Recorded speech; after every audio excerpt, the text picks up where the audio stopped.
السلام علیکم ورحمۃ اللہ وبرکاتہ نحمدہ ونصلی علی رسول الکریم اما بعد اللہم صلی علی محمد وعلی آلہ وصحابہ اجمعین۔ لیکچر نمبر 93 ہے اور جنگ بدر کا بیان جو ہے وہ جاری ہے۔ ابو حذیفہ رضی اللہ تعالی عنہ کا جذبہ ایمانی۔ حضرت ابو حذیفہ رضی اللہ تعالیٰ عنہ ان خوش نصیب صحابہ میں سے ہے جنہیں ابتدا ہی میں اسلام قبول کرنے کا شرف حاصل ہو گیا تھا، سابقون میں سے ہے۔ اور یہ نا عتبہ بن ربیعہ جو کافر تھا، سردار بھی تھا، مال و دولت والا تھا، اس کے بیٹے ہے، چاچا بھی کافر تھا۔ اور اس حوالے سے نا ان کو یہ خوش نصیبی ہے کہ انہوں نے اسلام کو قبول کیا۔ جیسے ہی اسلام کو قبول کیا ان پر سختیاں شروع ہو گئیں، ساری ناز و نخرے ختم، عیش ختم، تکلیفوں کے حوالے ہو گئے۔ پھر نبی علیہ السلام نے ان کو حبشہ کی طرف ہجرت کرنے کی جو ہے وہ اجازت دے دی۔ اور پھر نا وہ ادھر سے بھی یہ واپس آئے ہیں، تو پھر مدینہ کی طرف یہ ہجرت کر کے جب مشرکین کی لاشوں کو کنویں میں پھینکا جا رہا تھا نا بدر میں، تو قریش جو سردار تھے ان کی لاشوں کو گھسیٹ کر وہ پھینکا جانے لگا، تو ابو حذیفہ کا باپ عتبہ کی لاش بھی اس میں تھی، عتبہ تھا اس کا نام۔ حضرت حمزہ نے ان کو قتل کیا تھا، تلوار سے 2 ٹکڑے کیا تھا۔ اب اس کی لاش کنویں میں پھینک دی گئی۔ ابو حذیفہ اپنے باپ کا یہ منظر دیکھ رہے تھے، اور ایک رنگ آ رہا تھا، ایک جا رہا تھا۔ نبی علیہ السلام نے ان کے چہرے پر نظر ڈالی تو انہیں غم زدہ پایا۔ آپ نے فرمایا، ابو حذیفہ شاید تمہارے دل میں اپنے والد کے کچھ جذبات ہیں۔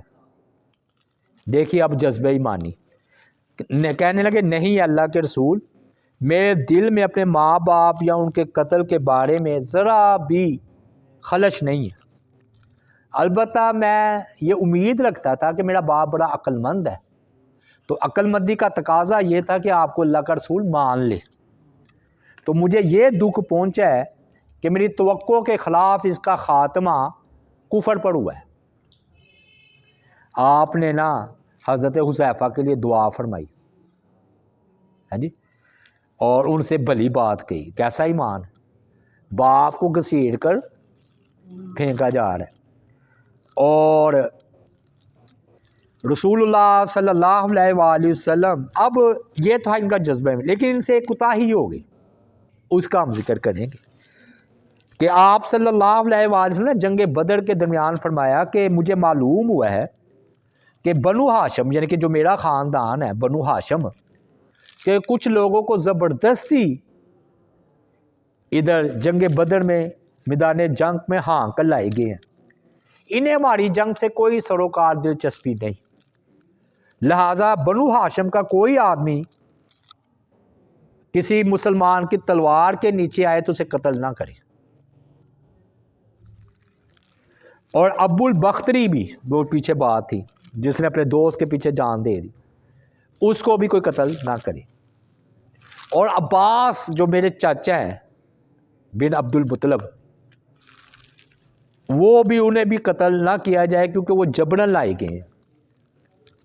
اب نا یہ عتبہ کے صاحبزادے ابو حذیفہ رضی اللہ تعالیٰ بول اٹھے کہ ہم تو اپنے باپ، بھائیوں، قبیلے والوں کو قتل کریں اور عباس کو چھوڑ دیں، نبی علیہ السلام کے چاچا کو۔ اللہ کی قسم اگر میرا سامنا اسے ہو گیا تو میں اسے اپنی تلوار کا مزہ چکھائے بغیر نہیں چھوڑوں گا۔ عباس کو نبی علیہ السلام نے کیا فرمایا کہ میرے چاچے عباس کو کچھ نہیں کہنا، انہیں زبردستی لایا گیا، ٹھیک ہے؟ تو انہوں نے کہا کہ جی یہ کیا بات ہوئی، ہم اپنے باپ کو تو قتل کریں، اتبا کو، اس کو، اور آپ کا چاچا محفوظ رہے۔ نبی علیہ الصلوۃ والسلام تک نا وہ بات پہنچ گئی، آپ کو بڑا دکھ ہوا۔ تو آپ نے فرمایا حضرت عمر سے، اے عمر ابو الحفص، کیا اللہ کے رسول کے چاچے کے چہرے پر تلوار کی ضرب لگائی جائے گی؟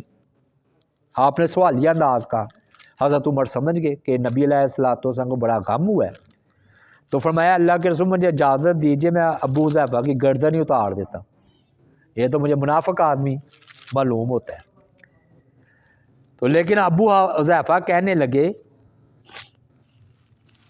بعد میں اکثر کہا کرتے تھے کہ میں جذبات میں یہ بات کہہ گیا، پوری زندگی میرے دل میں نا پھر وہ خلش رہی کہ میں نے نبی علیہ الصلوۃ والسلام کے لیے دکھ کی بات کی ہے، تو میں مطمئن نہیں ہوا پوری زندگی، مجھے نا برابر خوف لگا رہتا تھا، محبت تھی نا اندر سے کہ میں نے نبی علیہ الصلوۃ والسلام کی بات کو غلط کہا، بس اب ایک ہی صورت ہے کہ میں شہید ہو جاؤں تاکہ میرے گناہوں کا کفارہ ہو جائے۔ تو یہ جنگ یمامہ میں نا شہید ہو گئے تھے، یعنی کہ یہ جذبہ ایمان ہے، حالانکہ واقعی ان کا باپ اس کو گھسیٹ کر کنویں میں پھینک دیا گیا، اور ابو حذیفہ کا ملال ٹھیک تھا کیونکہ اس کا باپ، چاچا، بھائی تینوں جنگ بدر میں قتل ہوئے، تو ظاہر ہے خونی رشتہ داری کا بھی ایک حصہ ہوتا ہے، ایمان اپنی جگہ، لیکن وہ خوش تھے کہ وہ ایمان لے آتے، ہاں جی۔ اب نا باپ بیٹے کی بھی ٹکر ہوئی ہے ادھر جنگ بدر میں، کیسے؟ ابو بکر نکلے ہیں نا، تو سامنے عبد الرحمن تھے، اس کو ایمان نہیں لائے تھے، حالت کفر میں تھے، تو ابو بکر اور عبد الرحمن کا آمنا سامنا ہو گیا، تو نبی علیہ الصلوۃ والسلام نے ایک ادھر انہوں نے ذکر نہیں کیا، آپ نے دیکھا نا باپ بیٹا آمنے سامنے آ گئے، آپ بھاگے گئے اور عبد الرحمن کو کھینچ کر اس کو ابو بکر کو کھینچ کر نا پیچھے لے گئے۔ اصل میں نے یہ سمجھا جنہوں نے ایمان قبول کرنا تھا نا، اللہ نے ادھر ان کو بچا لیا، سمجھ آئی نا بات؟ ورنہ یعنی کہ جنہوں نے حالت کفر میں مرنا تھا مر گئے ادھر وہ۔ اب یہ عبد الرحمن نے بھی بعد میں اسلام قبول کرنا تھا، تو ایک مرتبہ باپ بیٹے میں بات ہو رہی تھی، انہوں نے کہا ابو جی، عبد الرحمن نے کہا ایمان لا چکے تھے، جنگ بدر میں صحیح بات ہے کئی مرتبہ آپ میری تلوار کے نیچے آئے ہیں، تو میں نے کہا باپ ہے میں نے چھوڑ دی، تو ابو بکر رضی اللہ تعالیٰ عنہ نے فرمایا کہ اگر تو میری تلوار کے نیچے آتا تو میں نہ چھوڑتا، وہ آئے بھی ہیں، وہ نبی علیہ السلام کھینچ کر پیچھے لے گئے، یہ ہوتا ہے ایمان۔ پھر حضرت عمر رضی اللہ تعالیٰ عنہ غزوہ بدر میں ایسی ثابت قدمی کہ سیدنا عمر بن خطاب نے اپنے ماموں عاص بن ہشام کو قتل کیا، ماموں کو، سکے ماموں کو، کہ وہ کفر کا امام بن کر آیا تھا۔ اس سے پتہ چلتا ہے قومیت بعد میں ایمان پہلے، انما المؤمنون اخوہ، اور انصار نے یہی کہا تھا کہ تم میرے بھائی پہلے ہو وہ بعد میں۔ حارثہ بن سراقہ کی شہادت، یہ میں نے پہلے بھی بتایا تھا، یہ وہ صحابی ہیں جو چھوٹی سی عمر میں بدر میں شہید ہو گئے، اور غالباً یہ نا دوسرے یا پہلے نمبر پر شہید ہیں، یعنی کہ پہلا کون شہید ہوا جنگ بدر میں، تو یہ نا دوسرے ہیں حارثہ بن سراقہ، اور پہلے میں نے بتایا تھا حضرت عمر کے غلام تھے، محج غالباً ان کا نام تھا، تو وہ شہید ہوئے ہیں۔ وہ ان کی والدہ نبی علیہ الصلوۃ والسلام کی خدمت میں آ گئی، 16-17 سال ان کی عمر تھی حارثہ بن سراقہ کی، کہ وہ کہنے لگی ماں کیا آپ کو پتہ ہے کہ مجھے اپنے بیٹے سے کتنا پیار تھا، تو وہ تو شہید ہو گیا، اگر وہ جنت میں ہے تو میں صبر کرتی ہوں اور ثواب کی امید رکھتی ہوں، اور اگر وہ کسی اور جگہ ہے تو پھر آپ دیکھیں گے کہ میں کیا کرتی ہوں۔ مطلب کیا تھا کہ بھی ماتم کروں گی، واہ ویلا کروں گی، تو انہوں نے فرمایا اللہ تجھ پر رحم کرے، تو دیوانی ہو گئی ہے، وہ ایک جنت نہیں، وہ تو کئی جنتوں میں ہے، اور تیرا بیٹا تو جنت الفردوس میں ہے، ایک روایت میں ام حارثہ وہ تو ایسی جنت میں ہے جس میں بہت سے باغات ہیں اور تیرا بیٹا تو جنت الفردوس میں ہے۔ اس سے پتہ چلتا ہے کہ صحابہ کرام کا ایمان صحابہ کتنا مستحکم تھا۔ ماں ہے وہ خوش ہو گئی ہے کہ آخرت کے نام پر کہ میرا بیٹا جنت میں ہے۔ سعد اور ان کی والدہ خیسمہ کا شوق شہادت ہوا یہ کہ سعد اور ان کے والد خیسمہ دونوں صحابی ہیں۔ دونوں نے کہا کہ والد نے کہا کہ میں نے جنگ بدر میں جانا ہے، بیٹے نے کہا میں نے جانا ہے۔ وہ تو بحث شروع ہو گئی، ادھر بات کوڑا اندازی تک جا پہنچی۔ ہاں جی، پھر وہ کوڑا اندازی کی تو بیٹے کا نام نکلا، تو باپ نے کہا ہے میرے پیارے بیٹے آج تو بدر میں شریک نہ ہو بلکہ میرے حق میں دستبردار ہو جا، کوڑا تو تیرے ہی نکلا ہے کوڑا اندازی میں، لیکن تو اپنے حق سے دستبردار ہو جا۔ حضرت سعد رضی اللہ تعالیٰ عنہ بدر میں انہوں نے کہا کہ ابو جان یہ جنت کا معاملہ ہے، آئے ہائے جنت کا معاملہ ہے، اگر جنت کے علاوہ کوئی معاملہ ہوتا تو میں آپ کو ترجیح دے دیتا۔ حضرت سعد رضی اللہ تعالیٰ بدر میں شریک ہوئے اور شہادت ملی انہیں سعد کو۔ اس کے بعد ان کے والد احد میں شریک ہوئے اور وہ احد میں شہید ہو گئے، دونوں کو شہادت ملی۔ اچھا دونوں میں سے ایک ہی جا سکتا تھا، مطلب یہ تھا کہ پیچھے بچوں کی گھر کی دیکھ بھال کون کرے گا، تو پھر انہوں نے کہا ایک ہی جانا ہوگا۔ دیکھیں کوڑا اندازی میں کتنا شوق ہے۔ ٹہنی تلوار بن گئی جی، یہ نبی علیہ الصلوۃ والسلام کا معجزہ ہے۔ اکاشا ہے ایک صحابی ہیں، وہ اپنی بہادری کے جوہر دکھلا رہے تھے کہ ان کی تلوار ٹوٹ گئی۔ جب تلوار ٹوٹ گئی تو وہ دوڑے رسول اللہ صلی اللہ علیہ وآلہ وسلم کے پاس آئے اور عرض کی اللہ کے رسول میری تلوار ٹوٹ گئی ہے، اور آپ کے پاس ایک ٹہنی تھی پڑی ہوئی تھی ادھر ہی، آپ نے انہیں وہی ٹہنی تھما دی، فرمایا اکاشا جاؤ اس ٹہنی کے ساتھ لڑائی کرو۔ اکاشا فرماتے ہیں وہ میں نے لے لی اور اسے ہلایا تو وہ مضبوط چمکتی ہوئی تلوار بن گئی، ٹہنی تلوار بن گئی، یہ معجزہ تھا۔ پھر انہوں نے اسے لڑائی کی یہاں تک کہ اللہ تبارک و تعالیٰ نے مسلمانوں کو فتح نصیب فرمائی۔ اس تلوار ہی کا نام العون یعنی مدد رکھا گیا۔ پھر یہ تلوار ہمیشہ ان کے پاس رہی، وہ لڑتے رہے۔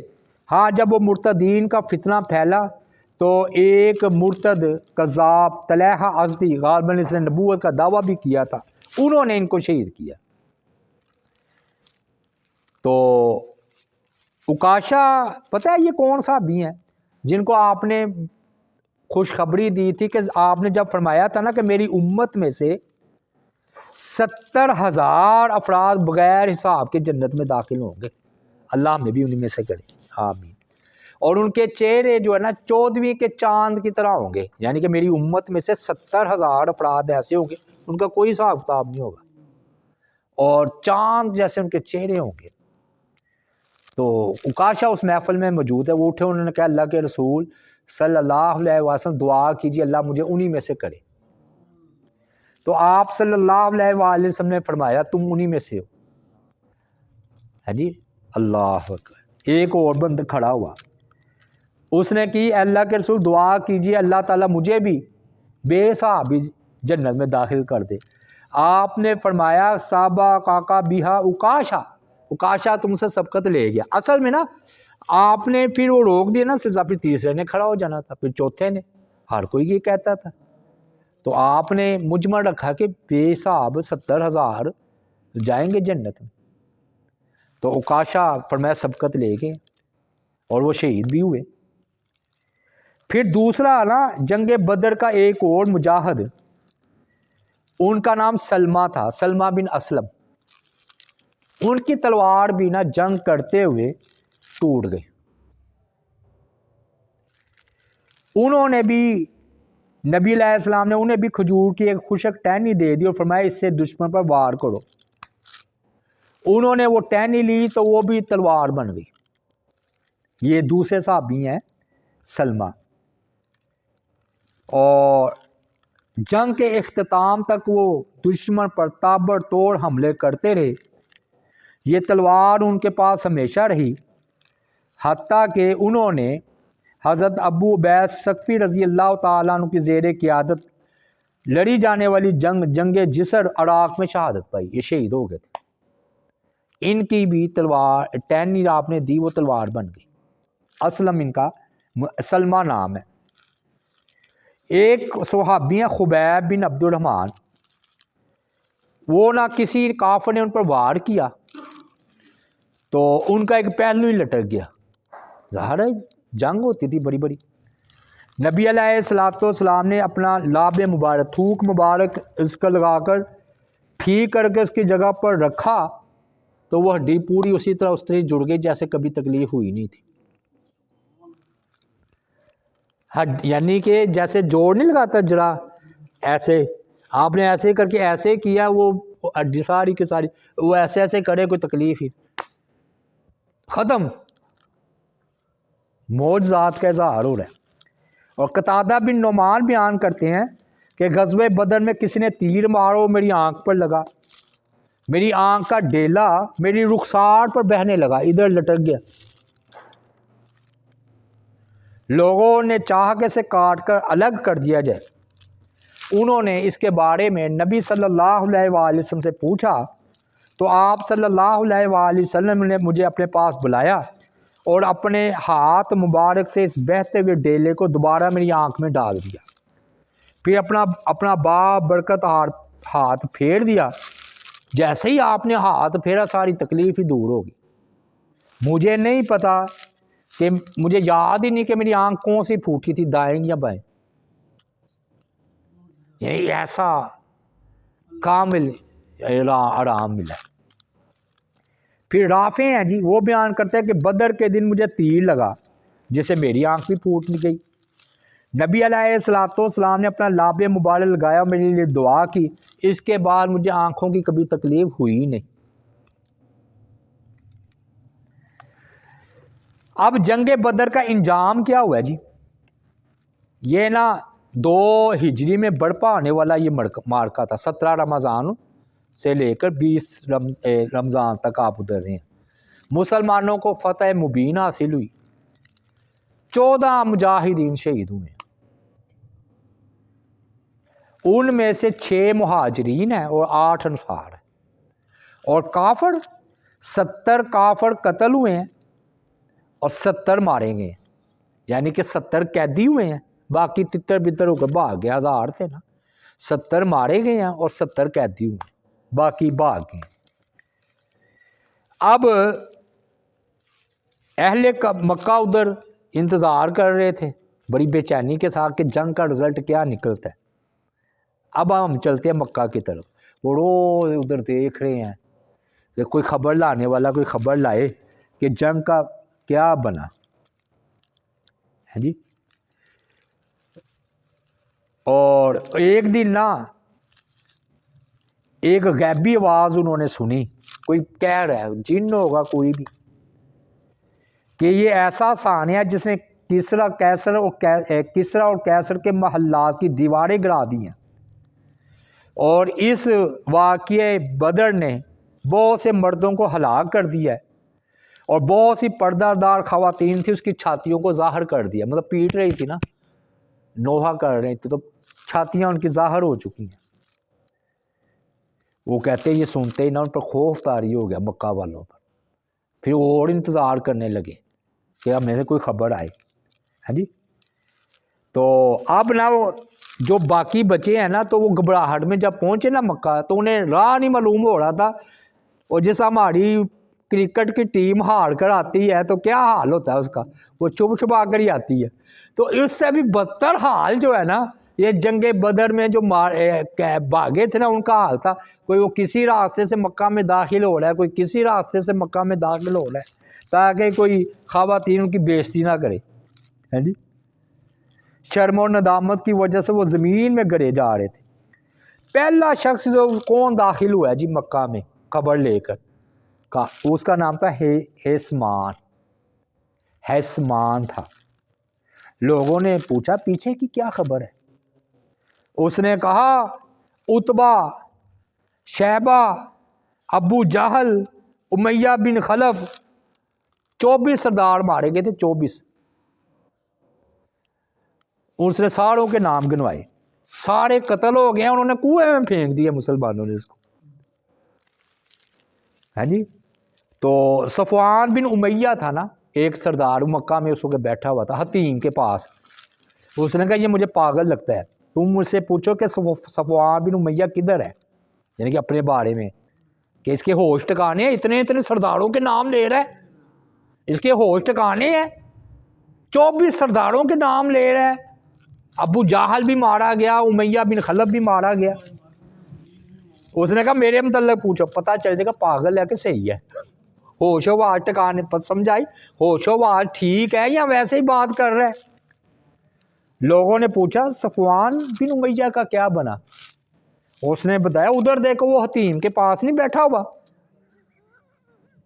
صفوان بن امیہ یہ ادھر بیٹھا تو ہوا ہے. تو پتہ چل گیا ہوش ٹکانی ہے جی. او با خدا یہ بھی سن لے، اس کا باپ بھی قتل ہو گیا، اس کا بھائی بھی قتل ہو گیا. یہ صفوان بن امیہ بھی سن لے، اس کا صفوان بن امیہ کا باپ بھی قتل ہو گیا اور بھائی بھی قتل ہو گیا. یہ ادھر حتیم میں بیٹھا ہوا ہے، مجھے کہہ رہا ہے میں پاگل ہو گیا ہوں. میں پاگل نہیں ہوا، میں صحیح اطلاع دے رہا ہوں. لو جی آخر میں ابو لہب کی عبرتناک موت کا انجام بیان کر کے بات کو سمیٹتے ہیں کہ کل بیان کر لیں اس کو. ابو لہب کا سی سن لے کہ نا یہ نا رسول اللہ صلی اللہ علیہ وسلم کے ایک آزاد کردہ غلام تھے ابو رافع رضی اللہ تعالیٰ، یہ مان لا چکے تھے. یہ حضرت عباس کے بھی غلام تھے، اور یہ حضرت عباس اور ام الفضل کہہ رہے ہیں کہ چپکے سے مسلمان ہو چکے تھے یا بعد میں ایمان انہوں نے اظہار کیا فتح مکہ کے موقع پر. ابو لہب جنگ بدر میں شریک کوئی نہیں ہوا. ہاں جی. تو جب اسے شکست کی خبر ملی تو اس کا چہرہ سیاہ ہو گیا ابو لہب کا، شرمندہ ہوا. ہاں جی. وہ نا ٹہلتا وہ کہتے ہیں جی میرے پاس آ گیا، ابو رافع کہتے ہیں، اور وہ پاؤں گھسیٹ رہا تھا. تو ابھی ابو لہب بیٹھا ہی تھا کہ شور اٹھا کہ ابو سفیان بن حارث بن عبد المطلب آ گیا ہے. یہ اور ابو سفیان. ابو لہب نے کہا، اس سے کہا بھتیجے یعنی کہ چھوٹا ہوگا نا، میرے پاس آؤ، میری عمر کی قسم تیرے پاس ضرور کوئی خبر ہے. تو وہ ابو لہب کے پاس بیٹھ گیا، لوگ کھڑے رہے. ابو لہب نے کہا میرے بھتیجے سناؤ وہ جنگ بدر کا کیا ہوا؟ اس نے کہا اللہ کی قسم لوگوں سے جب ہماری جنگ ہوئی ہم نے تو اپنے کندھے ان کے حوالے کر دیے، وہ ہمیں جیسے چاہتے تھے قتل کرتے تھے اور جیسے چاہتے تھے قیدی بناتے تھے. اللہ کی قسم میں اس کے باوجود لوگوں کو میں نہیں کوئی ملامت کرتا کہ لوگ بزدل تھے، ہمارے سردار بزدل تھے.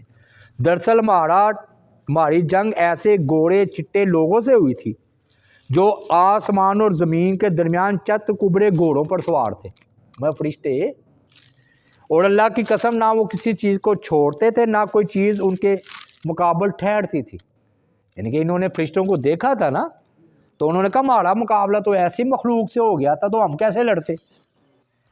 ابو رافع کہتے ہیں میں نے اپنے ہاتھ سے خیمے کا کنارہ اٹھایا، پھر میں نے کہا اللہ کی قسم وہ تو فرشتے تھے، یہ نا چوری چھپے ایمان لائے ہوئے تھے نا. کہتے ابو لہب کو بڑا غصہ آیا مجھ پر کہ میں فرشتوں کی بات کر رہا ہوں. وہ آیا، اس نے مجھے نا زوردار تھپڑ سیدھ کیا، میں بھی لڑ پڑا. اس نے مجھے اٹھا کر زمین پر پٹک دیا اور میرے اوپر جو ہے نا چڑھ گیا، اور اس ظالم نے میرے سر پر شدید چوٹ لگائی. ام الفضل نے اسے کہا اس کا مالک گھر پر نہیں ہے، یعنی کہ حضرت عباس کی بیوی نے، تو تم اس کے غلام، عباس کے یہ غلام تھے نا، تم ان کو مار رہے ہو.